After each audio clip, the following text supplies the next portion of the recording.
You're listening to Music Tectonics.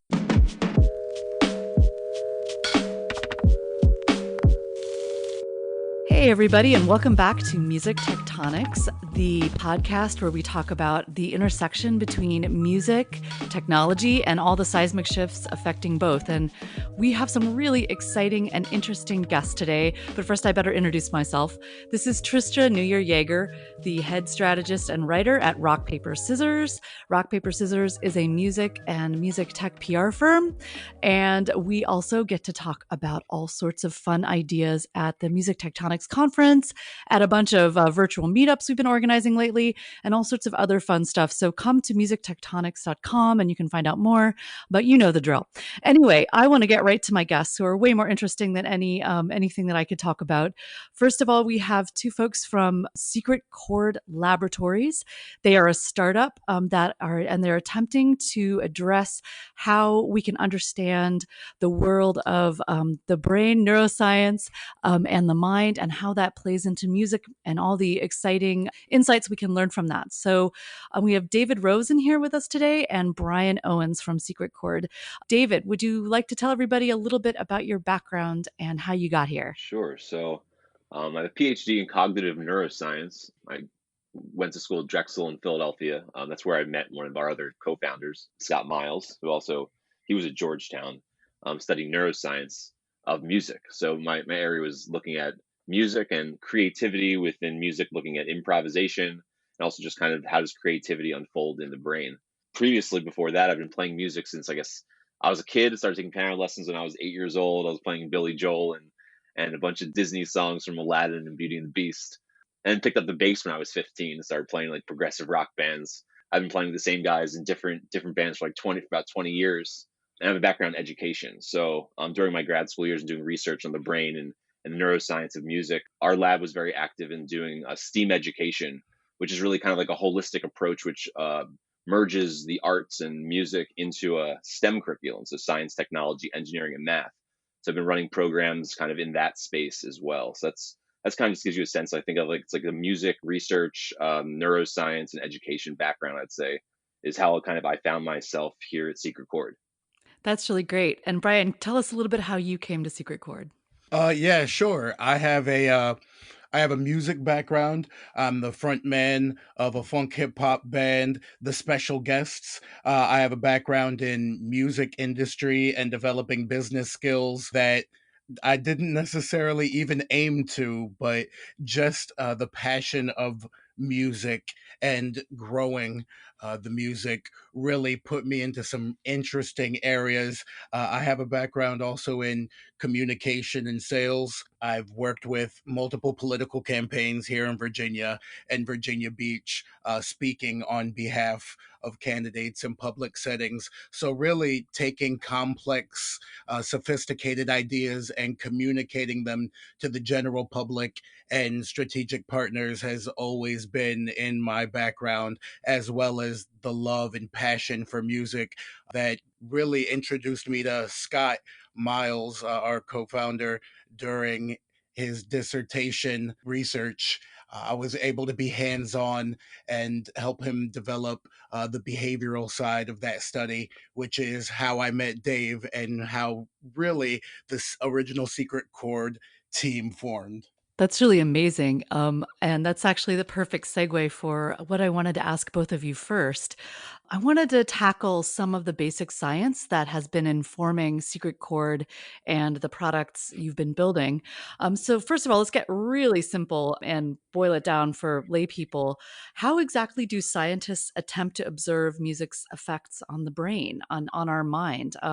What are some of the key ways from your own experiences that you've approached the issue of, how do you even figure out what music is doing in there in your research, since it can feel very, very subjective? How do you qualify that in a more scientific way? Guess I'll take this one. This is Dave. So I think it really starts with a question. That's the basis of research. If you don't set a clear research question and then hypothesize what you think will happen and why that's happening, I mean, then really that's the basis of everything, because from there you need to build kind of an experiment where you're controlling for all the other factors that might be contributing to the thing you're trying to study. So that's like at the highest level, the most basic thing of like, so you can look at music many different ways. So the way our approach, I think, has always been to say, okay, so you have all these controls like in building these experiment and in the laboratory settings. You're saying like, look, bringing there's already inherent like translation problems, right? If you bring someone outside of their normal listening environment, for example, and have them sit in a lab or in an fMRI scanner, right, while listening to, let's say, 45 minutes of of consistent music, a lot of which is not even music like that you would hear necessarily as you're streaming or on the radio, but it's kind of like controlled stimuli that like maybe don't have lyrics, for example, or maybe are only one instrument, or like chords not just being played on a piano, or maybe like just vocals. So again, how you're going to design those stimuli and what you're going to be looking at and what you're saying is music, right, is really like the best approximation that fits your research question and goal that you think will have meaning in the real world. Like that's the scientific approach from doing that. I think with Secret Chord Laboratories, right, and then you see like, okay, this brain area is activated when we looked at harmony in our initial research. So when there's this surprising harmonic structure of a song, so that was the thing that we were controlling for. And what you try to do is you try to say, okay, what kind of music for the stimulus like creation and the music that you're presenting to participants, you say, okay, our goal was, can we make this music as realistic as possible and get it sounding not just like, either based off of like some MIDI sounding piano chords based off of like classical music from Bach chorales 300 years ago, but really look at the music that's the most commercially viable, the most listened to music over decades of pop music, Billboard charting songs, and then start there and see if we can kind of glean information in that area. And so trying to always create questions that are applicable in the industry and in the marketplace and in what's currently going on, I think kind of was always this important part of the equation as the research was being designed. Cool. And how do you go Not sure about that it? answers I'm not sure Yeah, if that no, answers your question or that's a not. good place. That's a really good Yeah. place to start. And so maybe we should just home in on the element of surprise, which is something that comes up a lot in the way you talk about what you do at Secret Chord. I was wondering how, first of all, how did you discover this concept of surprise? How do you define it? And for both of you, what are your experiences of surprise, and how do you translate them into something that is kind of reproducible? Dave, I'll let you start, and then I'll jump in. Yeah, I think it's a good strategy for this question. So I'll be brief in terms of surprise. I'll do my best to be brief. We didn't discover this concept of expectation violations or surprise. The idea is, as we're living in the world, we're exposed to certain things just by, wherever you live. I'm in Philadelphia. I live in the United States. There's certain things going on in your environment, and our brains, as cognitive scientists, one of the kind of questions you have to answer early on is, what is the purpose of the human brain? What is it? How is it evolved and adapted? What does it really do well? And what it really does well is it learns about patterns that go on around us and hypothesize what's going to come next. Because if you know what's going to come next and can think about that as a human, that ultimately makes you able to adapt and learn from situations. So Leonard Meyer in 1958, his theory was just that these expectation violations, when your expectations are violated in the right way, lead to preference and enjoyment in music. What we were able to do was kind of take this musicological theory and quantify it, right, by using technology and statistics, like just basically using information theory and measures of entropy, which is just kind of like how likely is something to happen given what you know before. Now that's where this work really started. We looked at chords and we said, okay, we can calculate based on a corpus of music and say how likely are these chords and the different patterns of surprise throughout songs. And that was our like kind of first metric and first feature that we looked at. And since then, kind of the work's grown well beyond harmony and kind of the first songs that we looked at. So I'll say that's the background of where expectation violation, the quantification of that comes from. And I think I'm going to let Brian from there take on kind of the next piece. Sure, yeah. I feel like all creatives and artists on a certain level understand how expectation violation leads to pleasure and enjoyment. It's the basis of a lot of storytelling to lead your audience in one direction and then surprise them. And in my opinion, the basis of all good comedy is that turn of phrase or that thing hitting you how you didn't expect it. As Dave said, the thing that Secret Chord Laboratories does differently is quantify that. And the way we originally did that was with Scott Miles' PhD dissertation, which is the first project we all worked on together. Looked at a body of Billboard charting music from Johnny Be Good to Smells Like Teen Spirit. And I'm not going to jump into the all the nerdy details, but we compared a note for note transcriptions of the top quartile of Billboard charting songs and compared them to the bottom to discover what it was about the structure of the music that actually led to the preference. Scott and Dave both look at the human brain as music cognitionists, but what we do here is we look at actually what's in the music that's causing this reaction in the brain. And we were able to prove that there was a correlation between the surprises in harmony, the actual chords, and a song being preferred.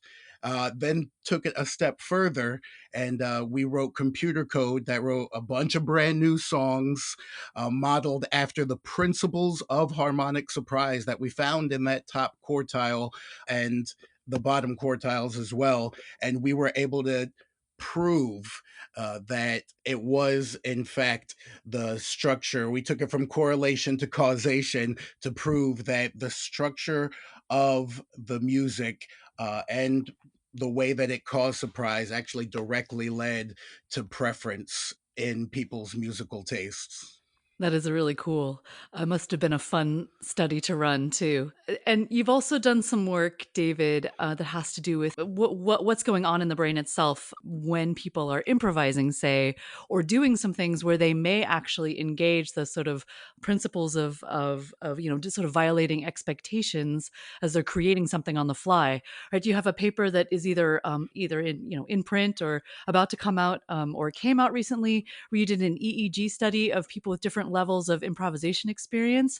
I'm wondering if you could talk a little bit about how some of those findings, and some of the work you did as part of Secret Chord, play into each other. So just to give us a little bit more of a window into what's going on in our brains as we listen to or make music. Sure. So I think you're speaking about. So I just had an article come out in Neuroimage called "Dual Process Contributions to Creativity in Jazz Improvisation." So Scott's doctoral work has been Yeah, on. it's about to go. It's a very popular piece. Yeah. Sorry, I just stepped on you because there's a delay. No, yeah, that's exactly what I'm talking about. Yeah.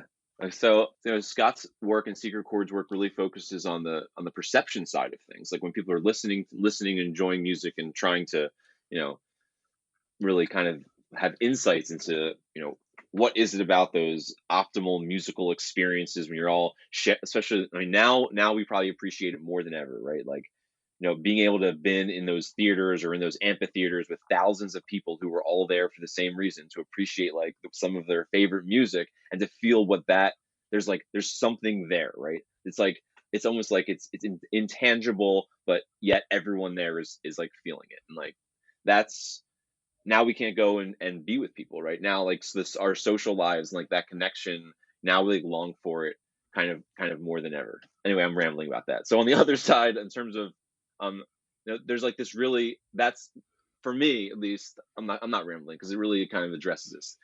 I'll keep going down this rabbit hole. Keep going. Stop me if you want me to. If you want to. What's amazing about those like powerful experiences that are incredibly moving, because it's like that's the to me. I like to study peak experiences of just like human existence and consciousness, and as deep as it can go. So like I have a student who studies about like hallucinogenic experiences, and another student who I work with studies meditation.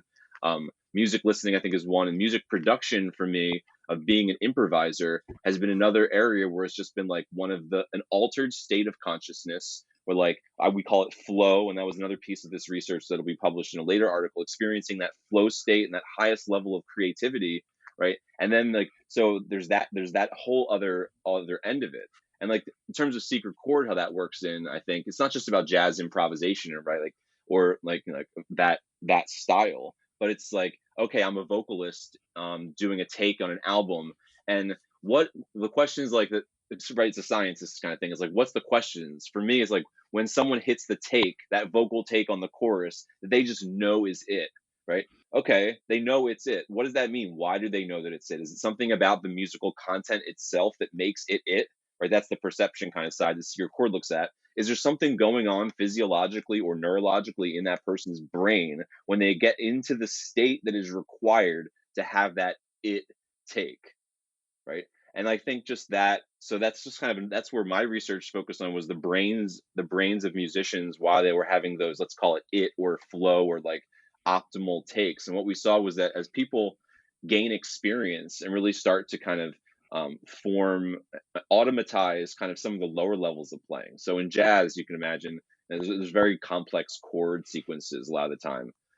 So we gave, lots of chords to go through, and if you're a young jazz musician, I remember my remember my jazz classes at Emory. I literally had my Gary Motley, my teacher, was standing in front of me, and I was trying to play bass in a walking bass line to these like really fast like Lady Bird standards. They were like over 200 beats per minute. He would stand in front of me with about 2 feet from my face, which you can't even imagine having someone that close to you. Now he took his right hand and started tapping my shoulder at the tempo of the song and told me to call out the notes as I was playing the walking bass, like the walking bass lines. And it was like incredibly like this crazy cognitive load task, right? It's like, oh my God, I'm just learning these chords and these notes, and I have to think about it. And so what we see is that for young players, they need these more like conscious controlled kinds of processes. It's called our executive system. So it's like when we're consciously thinking about something and are really focused. This involves prefrontal brain areas that we see as being active in kind of novice and younger players. What we see for more experienced players, well, first their improvisations are rated higher if you give them to a bunch of different experts, which is not surprising that expertise is correlated with that. But you see a very discrete change in brain activity where you see that frontal activity that's required for the novices kind of shift to posterior, and also kind of more towards the left hemisphere as well. That's because the experts don't require that kind of conscious control. What actually happens is that as you gain expertise in as like a soloist or an improviser, I think it's also happens in sports. You talk about flow state for like, for basketball or tennis, like when you just get into that zone, it's the same kind of idea. It's not just, doesn't apply just to music, but it's like the release of that conscious control and thinking about what you're doing that allows, if you think of your brain as like this pool of cognitive resources, it allows you to devote your resources to other aspects of your playing, maybe like listening to other people, right? And acting in a more kind of like sensory way with like a very sensory stimulus, which ultimately is music, which is like touch and listening. And that's kind of where you want your resources to be focused if you're able to really be in that like musical moment as much as possible. Wow, that's so cool. And it just makes me also, it makes me wonder how, you have this great body of knowledge, and everyone on the team has been working together, to take this research to the next step and to test hypotheses. The thing that comes up in the music tech context is how in the world do you translate all of this rich information and these fascinating studies and insights into something that has, so it has the discrete boundaries of a product that could be used for a particular sort of applied commercial purpose. So I wanted to hear from both of you, but Brian, maybe you want to jump in on this one. How did you guys go about distilling this incredible information and insight into how our minds work into something that you could put in, that you could encode and that people could use in a way that fits in with business practices the way they happen today? Because what you're dealing with is so big and so exciting, and it makes this sort of amazing high level stuff. How do you bring it down into something that's like, okay, I'm doing some A&R, I want to check out this song, and I need some extra tools to help me along and help me make some decisions? Well, the very first part is to understand that even as we speak about this high level science, even as a lot of neuroscience terms are going to be thrown at you, and as we discuss how machine learning and artificial intelligence plays a role in figuring all those things out. What I don't want to get lost is that the thing that we are looking at, the thing that we are quantifying, is actually something that's exceedingly simple because everyone understands. Everyone might not understand how the brain is a statistical learning engine and that music kind of manipulates that in order to give you a dopaminergic reaction. But everybody does understand that feeling of listening to their favorite song. Everyone gets the way that their hair stands up on their neck and arms when they hear this one portion of a song they love. For me, like the first four notes on Shine On You Crazy Diamond on the Wish You Were Here album, or hearing Roses from Kanye West talk about his grandmother passing. Everyone can understand these things. So what we're doing is really just quantifying the most human aspects of music enjoyment. And to answer your question, because we can quantify it, we can not only reproduce it, but we can make it accessible in software. So, for instance, because we're quantifying or attempting to quantify music enjoyment and how the brain receives music, because we're able to model that, that means we're able to make it available in situations where it was not available before. For instance, an A&R has 1,000 songs that he has to listen to and try to decide if a particular audience is really going to enjoy these songs, and which songs will they enjoy most. 1,000 songs, 5,000, 10,000. These are no longer human being tasks. A human being is not going to be able to go through 10,000 songs and tell you what 100 he thinks are the best. The time is just not there. But because we can model these reactions inside software, that makes it very helpful for humans facing inhuman tasks. This is really more of a human A&R wearing a robotic suit to make him stronger than a robot doing the task. So if he or she, that A&R, has 1,000 songs in front of them, if there was software that was available where he or she can choose a targeted audience and maybe get it down to the 50 or 100 songs with the highest likelihood of market success with a targeted audience, then that would be something that would make their job much easier. And that's what we want to be able to do. We want to take these inhuman tasks. Spotify is getting over 40,000 songs uploaded a day. There's really too much music for people to be able to handle this all on their own. What we really want to do is make sure that we are offering software that not only helps them with these tasks, but helps them look at it from the most human perspective, that helps them deal with the reason that we all got into music, that reaction, that love, that enjoyment. That's really exciting. So you talk about things, violating expectations in particular ways as ways that can be something that you guys have already worked on to quantify and build into your product. I wanted to ask you two things, and either one of you can take this. The first one is, what do you feel is the next accessible sort of feature that you'd love to play around with that you feel like you could really quantify effectively and build into your system? And then what is one that's really elusive and challenging that you're like, oh man, if we could figure that one out, it would be amazing. So let's start with the low hanging fruit first, and then the challenge. So I don't know, David, Brian, whoever wants to jump in here. I'll take the low hanging fruit and I'll let David take the challenge. Right now, Great.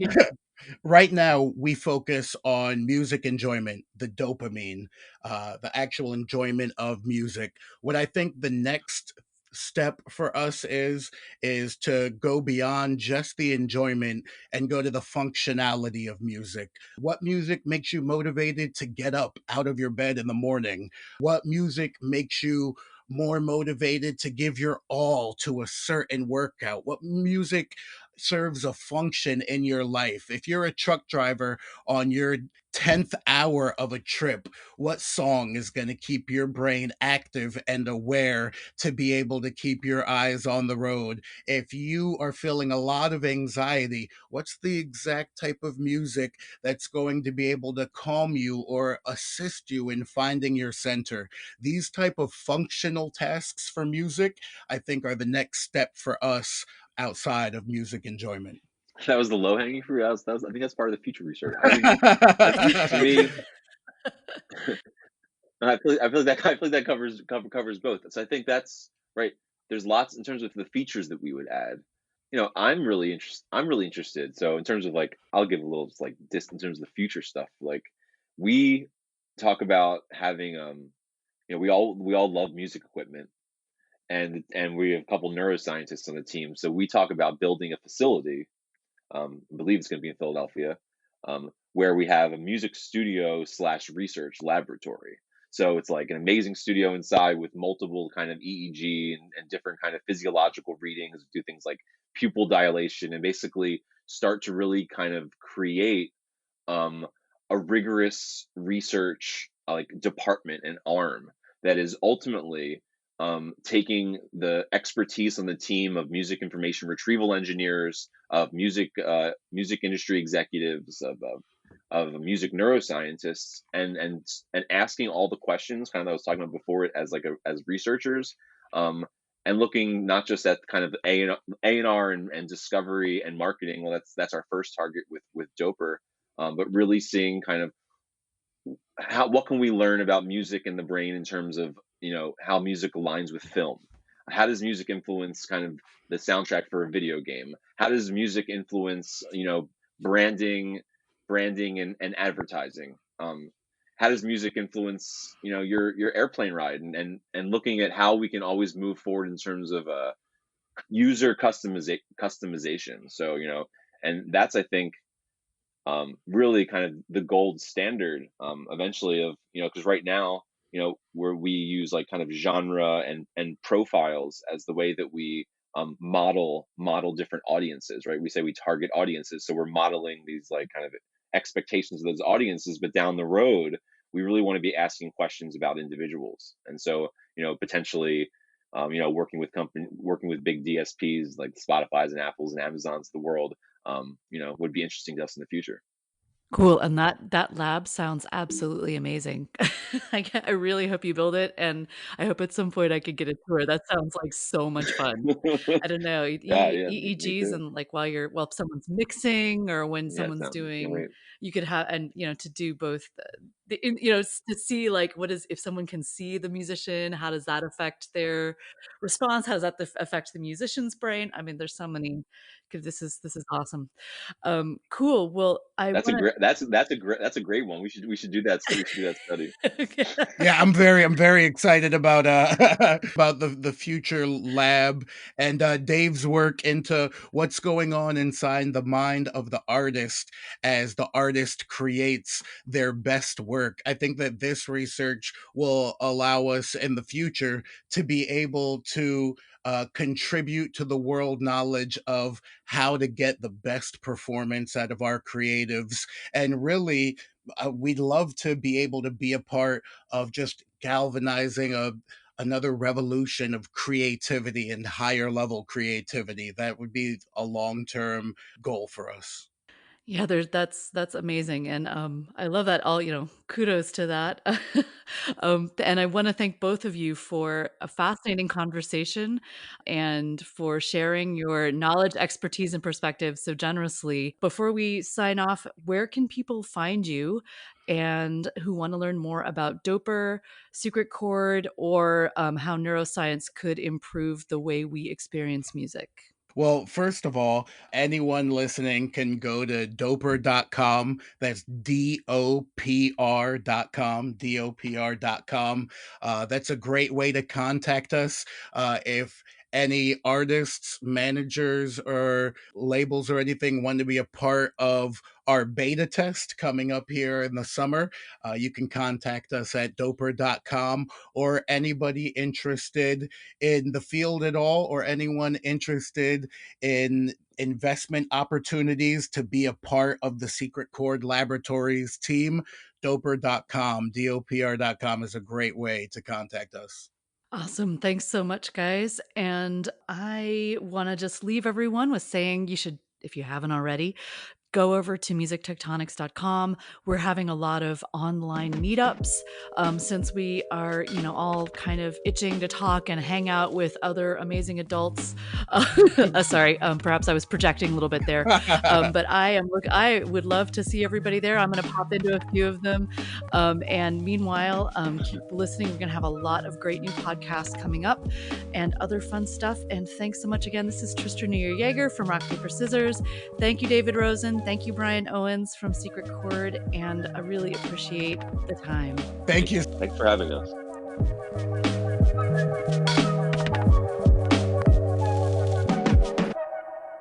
You're listening to Music Tectonics.